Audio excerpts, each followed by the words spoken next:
Shalom Bapak Ibu Saudara sekalian, khususnya jemaat GKY Balikpapan, bersyukur kepada Tuhan. Pada hari ini kita boleh bersama-sama beribadah, menyembah kepada Tuhan. Di sini selaku Gembala GKY Puri Indah, saya atas nama segenap jemaat menyampaikan salam sejahtera, salam sehat kepada Bapak Ibu Saudara sekalian. Memang kita dalam situasi pandemi ini, tentu Bapak Ibu Saudara sekalian, ada perasaan khawatir, perasaan gentar, perasaan yang campur aduk. Tetapi kita tetap bersyukur, kita punya kesempatan untuk datang kepada Tuhan. Tuhan adalah sumber kekuatan kita, sumber pertolongan kita. Biar di dalam Tuhan kita mendapatkan kekuatan, mendapatkan penghiburan, mendapatkan akan firman Tuhan yang akan menjadi arahan di dalam hidup kita. Hari ini kita bersama-sama akan merenungkan sebuah tema di mana setan terlihat paling aktif di zaman ini. Mari Bapak Ibu Saudara sekalian, sebelum kita renungkan bersama-sama firman Tuhan, kita kembali tunduk kepala, kita bersatu di dalam doa. Bapa yang penuh rahmat dan rahimi, kami mengucap syukur kehadirat Tuhan. Pada hari ini kami boleh bersama-sama berhimpun di rumah Tuhan untuk memuji Tuhan, untuk bersama-sama beribadah, mendengarkan sabda firman Tuhan. Tuhan, kami membutuhkan firman-Mu sebagai sumber kekuatan di dalam kami menempuh perjalanan hidup kami. Kami membutuhkan firman Tuhan untuk menguatkan, menghibur kami. Kami membutuhkan firman Tuhan agar hidup kami semakin hari semakin dekat kepada Tuhan, semakin cinta kepada Tuhan, sehingga kami punya kekuatan untuk menghadapi segala pencobaan, segala serangan, tantangan daripada kuasa kegelapan. Kami serahkan waktu ini sepenuhnya ke dalam tangan Tuhan. Demi Kristus Yesus, kami telah berdoa bersama. Kita katakan sama-sama, amin. Mari Bapak Ibu Saudara sekalian, kita akan melihat satu bagian firman Tuhan dari Yohanes pasal yang ke-8 ayat 44. Yohanes pasal 8 ayat 44, demikianlah sabda firman Tuhan. Iblislah yang menjadi bapamu dan kamu ingin melakukan keinginan bapamu. Ia adalah pembunuh manusia sejak semula dan tidak hidup dalam kebenaran, sebab di dalam dia tidak ada kebenaran. Apabila ia berkata dusta, ia berkata atas kehendaknya sendiri, sebab ia adalah pendusta dan bapa segala dusta. Bapak Ibu Saudara sekalian, dalam Alkitab Yesus memberikan contoh bahwa setan atau roh-roh jahat itu sebagai makhluk yang cerdas dan benar-benar ada di dunia. Misalnya mengenai kuasa dan keganasan setan atau roh jahat di dalam Markus pasal yang ke-5 ayat 1 sampai ayat ke-20. Di mana Tuhan Yesus mengusir roh jahat yang sangat banyak jumlahnya dari orang yang kerasukan. Dan Yesus memerintahkan roh jahat itu masuk ke dalam kawanan babi. Firman Tuhan memberikan kepada kita banyak contoh-contoh pekerjaan daripada roh jahat. Bapak Ibu Saudara sekalian, istilah diabolos secara harafiah kata ini berarti penuduh atau pendakwah. Kata ini dalam versi-versi Alkitab bahasa Inggris diterjemahkan Satan atau devil. Saudara bisa bandingkan dengan Wahyu pasal yang ke-12 ayat 10. Tetapi di dalam LAI, Alkitab LAI, terjemahan baru seringkali diterjemahkan iblis. Dalam Wahyu pasal 12 ayat yang ke-9, dikatakan dan naga besar itu, si ular tua yang disebut iblis atau Satan, yang menyesatkan seluruh dunia dilemparkan ke bawah. Dia dilemparkan ke bumi bersama-sama dengan malaikat-malaikatnya. Bapak Ibu Saudara sekalian, ini menjelaskan bahwa setan atau Satanas dalam bahasa Yunani Dan iblis diabolos adalah sinonim, yaitu ular tua. Pemunculan kata satanas maupun diabolos secara konsisten dalam bentuk tunggal, saudara sekalian. Jadi sebutan setan atau iblis sebaiknya ditujukan pada pimpinan tertinggi daripada roh jahat. Istilah lain yang populer adalah Lucifer. Sebutan ini didasarkan pada pemahaman tradisional terhadap Yesaya pasal 14 ayat yang ke-12. Teks yang ditujukan kepada Raja Babel yang sombong, ini dipercaya juga mengungkapkan pemberontakan iblis sebagai salah satu penghulu malaikat. Dalam terjemahan Alkitab bahasa Latin yang bernama Vulgata atau Vulgate, sebutan bintang fajar adalah Lucifer. Karena itulah banyak orang seringkali menggunakan istilah Lucifer untuk penghulu malaikat kegelapan atau iblis atau setan. Bapak Ibu Saudara sekalian, Beelzebul adalah nama lain untuk iblis atau setan. Sebutan ini hanya muncul di Alkitab di Matius pasal 10 ayat 25, pasal 12 ayat 24 sampai 27, kemudian ada Markus pasal 3, Lukas pasal 11, pasal 19 atau pasal 11 ayat 19. Nah, dari sisi asal usul Beelzebul dikaitkan dengan dewa lalat orang Filistin yang disembah di Ekron. Dalam perkembangan selanjutnya, nama ini sudah umum dikenakan pada penguasa tertinggi dari kerajaan kegelapan. Jadi Beelzebul, Lucifer, iblis dan setan adalah sinonim, saudara sekalian. Nah, istilah yang agak berbeda adalah roh-roh jahat. Dalam bahasa Yunani adalah pneuma akartaton, pneuma poneron atau daimonion. Nama ini hampir selalu muncul dalam bentuk jamak dan sering muncul dalam berbagai cerita pengusiran roh-roh jahat di dalam kitab Injil. Dan demikian kita sebaiknya memahami sebagai antek-antek iblis atau anak buah daripada iblis. Setan atau iblis dapat digambarkan sebagai salesman yang sangat lihai. Pada saat dia mengetuk pintu rumah kita, digambarkan salesman yang lihai, setan digambarkan salesman lihai. Pada saat dia mengetuk pintu, saat kita membuka pintu untuk mencari tahu siapa yang mengetuk pintu, maka dia akan tersenyum lebar. Dan tersenyum lebar sementara salah satu kakinya akan mengganjal pintu kita. Bapak Ibu Saudara sekalian, setan akan berusaha sekuat mungkin untuk masuk ke dalam kehidupan kita, baik dengan cara yang lembut atau cara yang kasar. Kemudian menjadikan kita sebagai budaknya, secara sukarela atau dengan paksaan.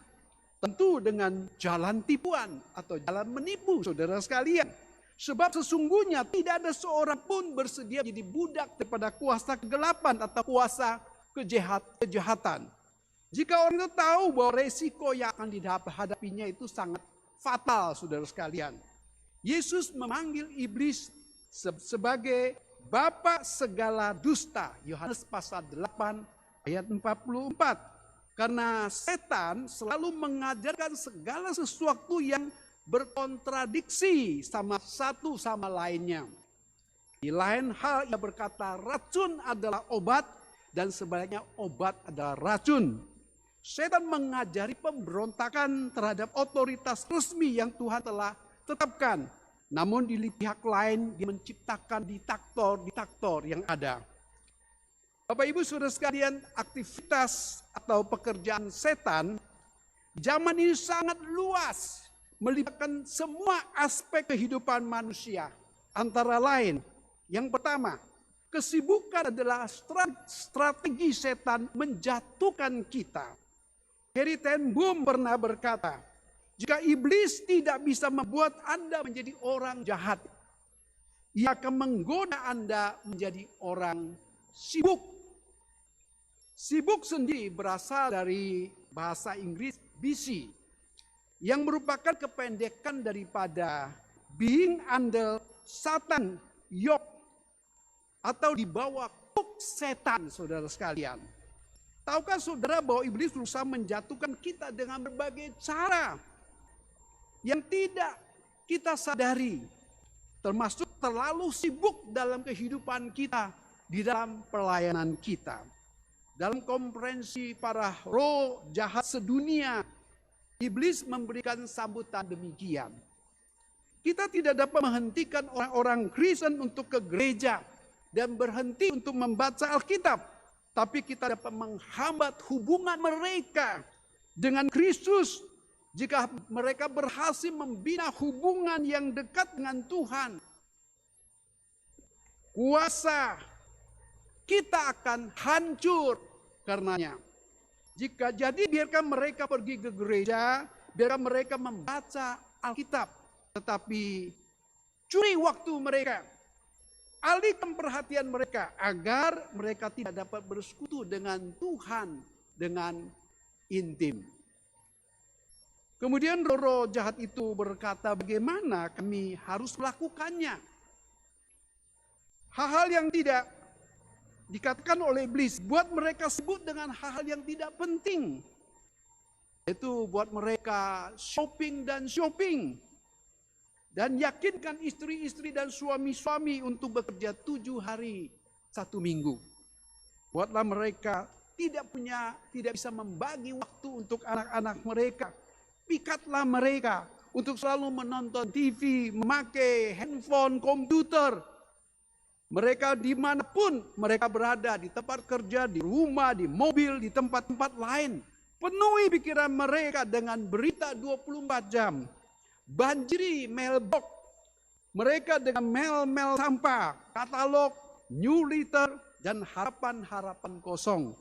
Bahkan biarkan mereka menikmati rekreasi yang berlebihan sehingga pulangnya dalam keadaan capek, letih, dan mudah emosi. Jika mereka pergi ke persekutuan gereja, libatkan mereka dalam hal gosip, hoak, agar mereka tidak sadar akan kebutuhan mereka dan kita permainkan emosi mereka. Itulah konferensi yang sungguh meyakinkan sehingga membuat roh-roh jahat sangat ingin segera melakukan tugasnya, membuat orang-orang Kristen sibuk dan sibuk. Bapak Ibu Saudara sekalian, jika kita memandang bahwa kesibukan kita selama ini ternyata sudah membuat kita jauh dari persekutuan dengan Tuhan, biarlah kita boleh mengevaluasi kehidupan kita. Mintalah kepada Tuhan untuk mengisi hati kita dengan kasih Tuhan yang mula-mula. Jangan membiarkan kita tenggelam dalam kesibukan sehingga kita kehilangan fokus dalam hidup kita. Kita kehilangan arah dalam hidup kita. Hal yang kedua, Bapak Ibu Saudara sekalian, yaitu setan aktif menghancurkan keluarga kita. Efesus pasal 5 ayat 33. Bagaimanapun juga bagi kamu masing-masing berlaku, kasihilah istrimu seperti dirimu sendiri. Dan istri hendaklah menghormati suaminya. Setan suka merusak hubungan. Contohnya, ia merusak hubungan Adam Hawa dengan Tuhan. Sekarang ia merusak hubungan dalam keluarga agar hancur. Kalau hubungan keluarga itu hancur, saudara sekalian, maka gereja akan hancur. Kekristenan akan hancur. Kalau keluarga hancur, maka masyarakat pun tidak ada masa depan, saudara sekalian. Coba kita lihat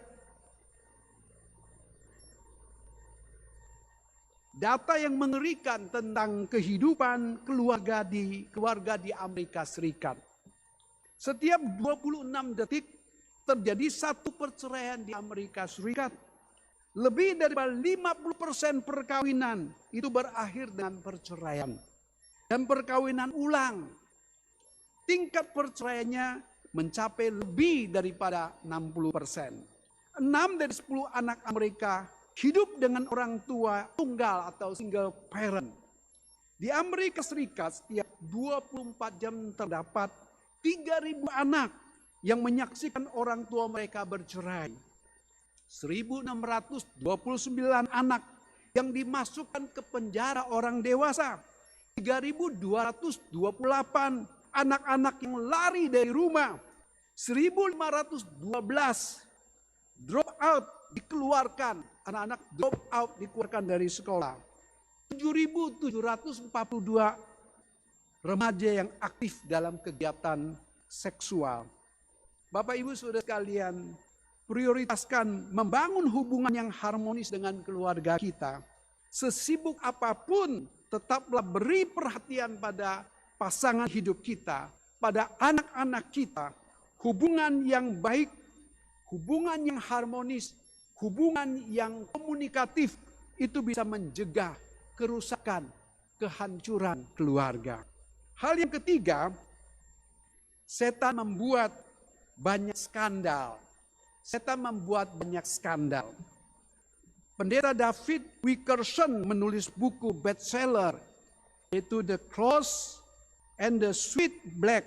Di dalam buku itu ia mengatakan bahwa para pelayan dan pemimpin gereja akan diserang iblis dengan 3 jenis godaan sebagai tanda akhir zaman. Yang pertama itu imoralitas, perebutan posisi kekuasaan, dan ketamakan akan uang. Kita lihat yang pertama itu skandal seks, saudara sekalian. Sudah bukan rahasia umum, skandal seks telah menghancurkan reputasi para hamba Tuhan besar di dunia. Berapa puluh tahun yang lalu kita tahu ada penginjil TV yang terkenal di Amerika Serikat, yaitu Jimmy Swaggart dan Jimmy Baker, jatuh dalam cara yang sangat memalukan. Jatuh dalam dosa perselingkuhan. Contoh yang paling terbaru, saudara sekalian, ada seorang pendeta senior yang terkenal di Surabaya, ditahan oleh polisi dengan tuduhan mencabuli jemaatnya selama 6 tahun. Dan hal yang lain, skandal keuangan, saudara sekalian. Skandal keuangan berupa penyelewengan uang dalam gereja juga sangat rawan, menimbulkan perpecahan dalam gereja Tuhan. Contohnya, polemik terjadi di gereja Betani, Surabaya. Terkait ada dugaan kasus penggelapan aset gereja dan juga money laundry sebesar 4,7 triliun, saudara sekalian. Dan kita kenal seorang pendeta yang terkenal, yaitu pendeta Kong Hee. Ya, dia harus masuk ke penjara karena terbukti menyelewengkan uang gereja. Dan uang itu dipakai untuk mendukung publikasi daripada istrinya agar bisa go internasional, menjadi penyanyi internasional. Dan yang ketiga atau C, yaitu skandal perebutan kekuasaan. Perebutan kekuasaan dalam gereja lokal maupun tingkat sinodal telah menjadi alat bagi setan untuk memporak-porandakan gereja Tuhan. Contoh yang paling nyata di Indonesia adalah konflik gereja HKBP. Itu memperebutkan posisi Eporus, yaitu ketua sinode beberapa tahun yang lalu. Bapak Ibu Saudara sekalian, mari kita hidup dengan hati-hati dan waspada. Jangan ikuti hawa nafsu yang liar, yang tidak terkontrol. Kita perlu senantiasa merendahkan diri di hadapan Tuhan, mengevaluasi diri kita di hadapan Tuhan, agar hidup kita bisa dekat dengan Tuhan, agar kita sensitif dengan godaan dan pencobaan. Yang keempat, Bapak Ibu Saudara sekalian, yaitu setan menipu manusia dalam dunia bisnis dan entertainment. Banyak bisnismen yang percaya bahwa bisnis yang berhasil harus disertai dengan bumbu seks atau berbau porno, saudara sekalian. Setan juga menipu banyak orang dengan keyakinan jahat bahwa berdagang tanpa menipu adalah mustahil. Namun Tuhan berkata di dalam Amsal pasal 11 ayat yang pertama, neraca serong adalah kekejian bagi Tuhan, tetapi yang berkenan akan batu timbangan dan ia berkenan akan batu timbangan yang tepat. Tuhan berjanji akan menghukum bisnis yang curang, akan memberkati mereka yang hidup di dalam kebenaran. Melalui musik, video, film dan sebagainya, iblis menyeret penduduk dunia ke dalam lumpur dosa. Produser Hollywood MTV tidak sadar bahwa mereka telah menjadi alat daripada iblis. Terkenal dan banyak uang, itulah impian banyak selebriti Indonesia maupun dunia. Mereka melakukan berbagai cara untuk mencapai kesuksesan. Mulai menempuh sekolah berbakat, belajar dari ahli atau dari profesional, hingga membuat sensasi-sensasi untuk terkenal. Ada juga yang ingin terkenal dengan jalan mereka menyembah dan menjual jiwa mereka kepada setan. Berikut ini ada 3 artis yang menjual jiwanya kepada setan. Saudara pasti kenal. Orang yang pertama itu Katy Perry. Siapa yang tidak kenal dengan artis wanita satu ini? Katy Perry merupakan salah satu artis Hollywood yang sukses. Bukan hanya karena suaranya merdu memukau di atas panggung. Dia juga sangat mahir dalam menari. Dan menggunakan pakaian yang nyentrik, yang lucu. Dan Katy mengakui telah menjual jiwanya pada setan saat umurnya berumur 15 tahun. Dan tokoh yang lain, artis yang lain yaitu Rihanna. Siapa yang tidak mengenal Rihanna? Suaranya yang merdu, tarian mautnya membuat banyak orang tergila-gila kepada penyanyi yang berkulit eksotis ini. Rihanna juga melakukan perjanjian dengan setan. Karena perjanjiannya tidak heran dia menjadi seorang yang terkenal di dunia. Karena dia telah menjual jiwanya kepada setan.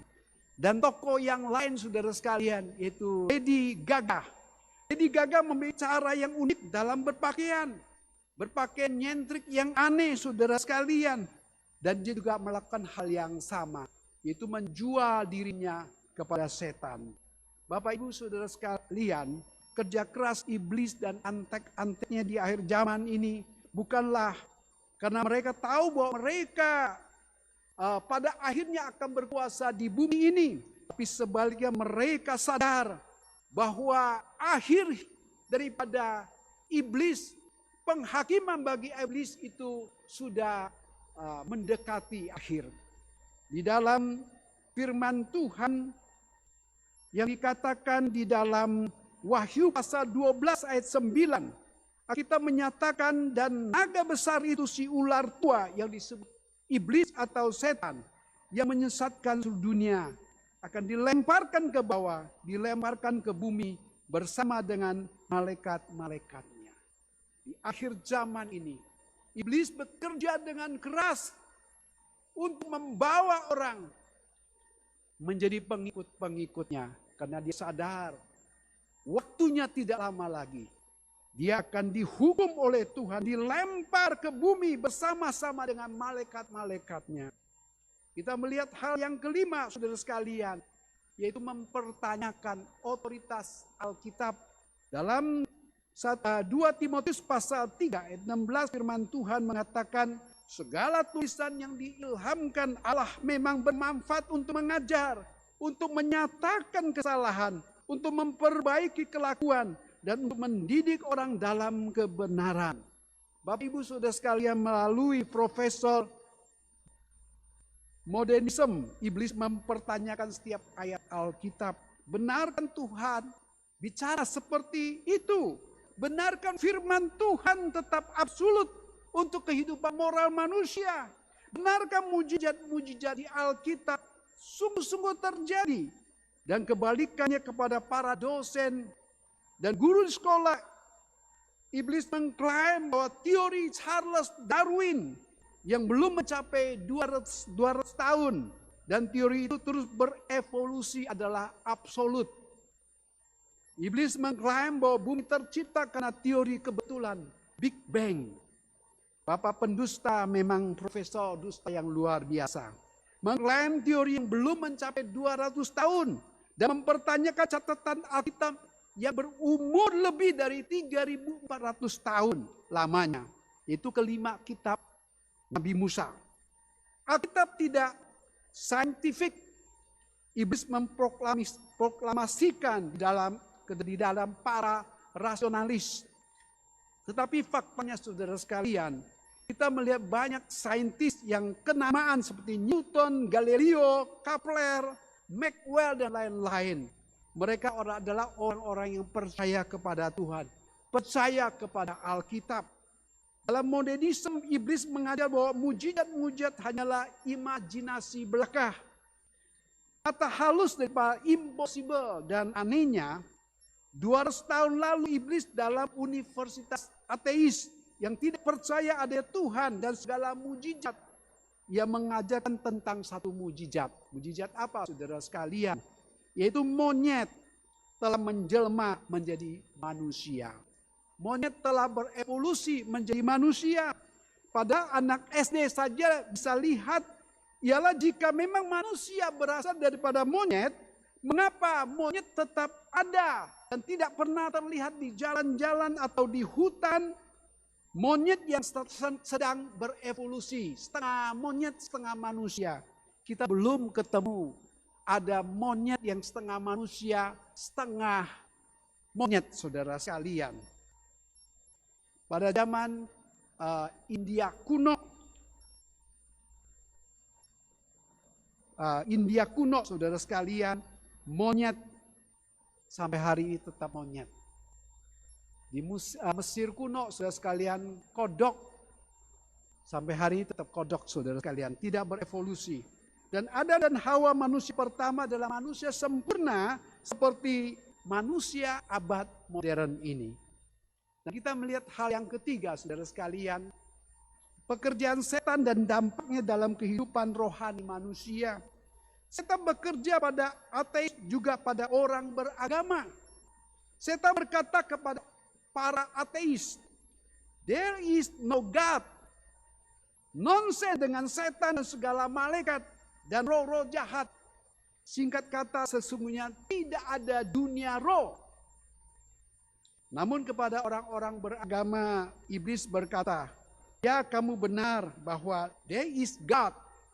Sebab dia tidak bisa lagi menahan Alkitab untuk dibaca orang. Tapi tidak perlu sungguh-sungguh percaya kepada Tuhan. Iblis membuat agama-agama dan mengajar, kamu boleh memilih salah satu agama tersebut. Boleh fanatik dengan agama kamu.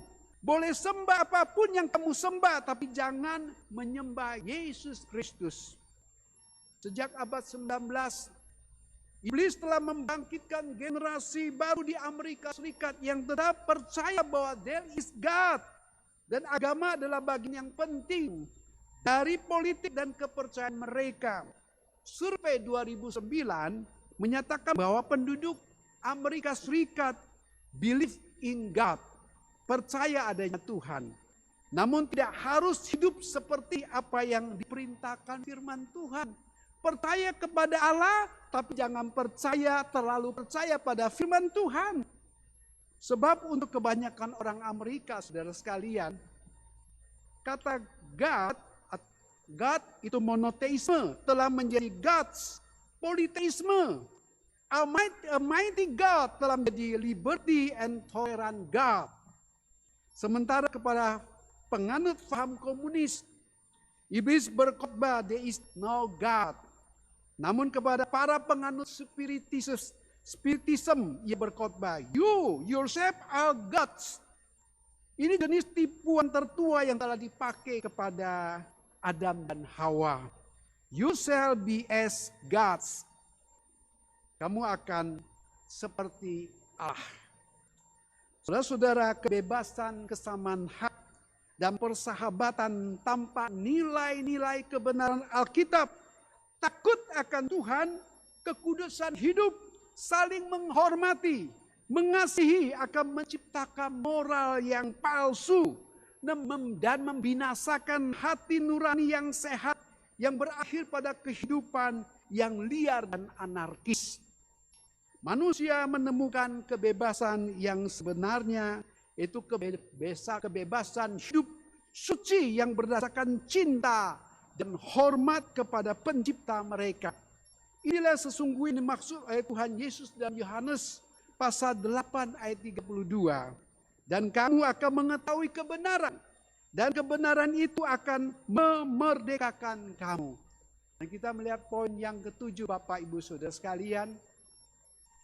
Tuhan adalah tempat perlindungan yang aman bagi kita. Tuhan adalah tempat perlindungan yang aman bagi kita. Yohanes pasal 8 ayat 44. Bapak Ibu Saudara sekalian, setan adalah penipu dan pendusta. Yesus bahkan berkata, iblislah yang menjadi bapakmu dan kamu ingin melakukan keinginan-keinginan bapakmu. Ia adalah pembunuh manusia sejak semula dan tidak hidup dalam kebenaran. Sebab di dalam dia tidak ada kebenaran. Apabila ia berkata dusta, ia berkata atas kehendaknya sendiri. Sebab ia adalah pendusta dan bapa segala dusta. Bapak Ibu Saudara sekalian, untuk itu kita harus terus bersandar dan mengandalkan Tuhan agar tidak jatuh dalam tipu muslihat daripada iblis yang ingin menghancurkan dan membinasakan anak-anak Tuhan. Jangan biarkan kesombongan menyusup dan menguasai hati kita. Karena sama seperti iblis yang jatuh ke dalam dosa karena hal itu, demikian juga hal tersebut akan menjadi awal kejatuhan kita. Bapak Ibu Saudara sekalian, walaupun demikian, jangan takut dengan setan atau iblis. Sebab dibandingkan dengan Tuhan Yesus, dia bukan apa-apanya. Iblis di hadapan Tuhan Yesus hanyalah pecundang. Dia sudah dikalahkan oleh Tuhan Yesus di atas kayu salib. Oleh karena itu, kita harus terus berlindung pada Tuhan dan hidup di dalam kebenaran firman. Sebab itulah satu-satunya tempat perlindungan yang paling aman bagi kita. Lalu kata Yesus kepada mereka di dalam Lukas pasal 10 ayat 18-19. Aku melihat iblis jatuh seperti kilat dari langit. Sesungguhnya aku telah memberikan kuasa kepada kamu untuk menginjak ular dan kalajengking dan kuasa untuk menahan kekuatan musuh. Sehingga tidak ada yang akan membahayakan kamu. Namun demikian janganlah bersuka cita karena roh itu takluk kepadamu. Tetapi bersuka citalah karena namamu ada terdaftar di surga. Bapak Ibu Saudara sekalian, cara yang terbaik untuk melawan godaan, pencobaan daripada iblis, yaitu kita harus semakin dekat kepada Tuhan. Kita harus semakin membangun relasi yang intim dengan Tuhan. Itulah sumber kekuatan kita untuk mengalahkan segala pencobaan dan godaan iblis. Bapak Ibu Saudara sekalian, kita hidup di tengah-tengah zaman yang penuh dengan pencobaan dan godaan. Kita sekarang sedang ada di tengah-tengah pandemi. Banyak kekhawatiran, banyak ketakutan. Saudara sekalian, biarlah di tengah-tengah kondisi yang tidak kondusif, kondisi yang tidak nyaman, kita semakin dekat dengan Tuhan, membangun hubungan yang akrab dengan Tuhan. Dan firman Tuhan, janji Tuhan akan memberikan kita kekuatan yang besar, kekuatan yang ekstra, agar kita boleh menang atas segala pencobaan daripada iblis. Biar Tuhan memberkati Bapak Ibu Saudara sekalian.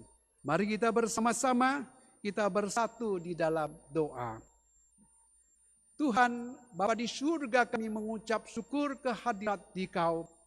Pada pagi hari ini kembali kami boleh datang mendengarkan sabda firman Tuhan.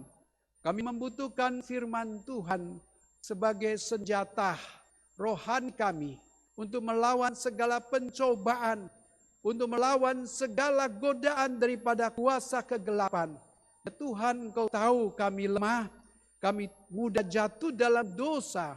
Karena itu kami mau mendekatkan diri dengan Tuhan. Kami mau pegang erat-erat firman Tuhan. Kami mau pegang akan janji firman Tuhan. Karena itulah sumber kekuatan kami.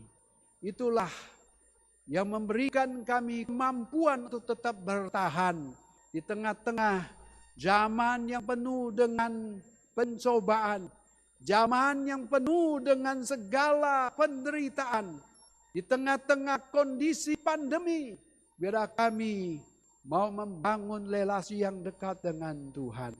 Kami mau bersandar beriman kepada Tuhan. Sehingga kami boleh tetap melangkah maju terus bersama dengan Tuhan. Tuhan berkati setiap saudara-saudara yang mungkin pada saat ini mereka bergumul dengan dosa, bergumul dengan pencobaan, bergumul dengan berbagai masalah. Biar mereka mau meredahkan diri datang kepada Tuhan, dan dari Tuhanlah oleh kekuatan dan pertolongan. Tuhan berkati setiap kami, dengarkan seruan doa kami. Demi Kristus Yesus kami telah berdoa bersama. Amin. Tuhan memberkati kita sekalian.